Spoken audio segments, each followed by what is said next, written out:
দক্ষিণ চীন সাগরে সামরিক প্রভাব বিস্তারের কৌশলে বহু বছর ধরেই কৃত্রিম দ্বীপ নির্মাণে ব্যস্ত বেইজিং।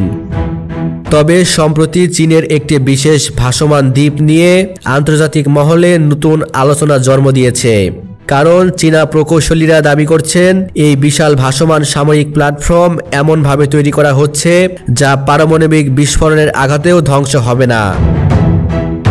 এটি শুধু এক ধরনের সামরিক ঘাঁটি নয়, বরং সমুদ্রে দীর্ঘমেয়াদী শক্তি প্রদর্শনের নতুন অধ্যায় বলেই মনে করছেন বিশেষজ্ঞরা।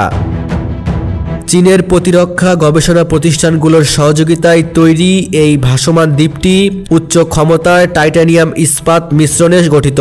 কাঠামোর নকশা এমনভাবে প্রস্তুত করা হয়েছে যাতে পানির ওপর ভাসলেও তা স্থলভাগের মতো স্থিতিশীল থাকে। প্রকৌশলীরা বলছেন পানির ঢেউ কিংবা গভীর সমুদ্রের স্রোত এই প্ল্যাটফর্মে কোনো প্রভাব ফেলতে পারবে না। এতে একাধিক ভূগর্ভস্থ কক্ষ, আড়াল পথ, ড্রোন লঞ্চ স্টেশন, অ্যান্টিশিপ ক্ষেপণাস্ত্র প্ল্যাটফর্ম এবং ছোট আকারের নৌবহর রাখার সুবিধা থাকবে। সামরিক বিশেষজ্ঞদের মতে দক্ষিণ চীন সাগরে যুক্তরাষ্ট্র ও তার মিত্রদের কার্যক্রম বাড়তে থাকায় চীন যে অবস্থানগত সুবিধা অর্জন করতে চাইছে এই ভাসমান দ্বীপ তারই অংশ।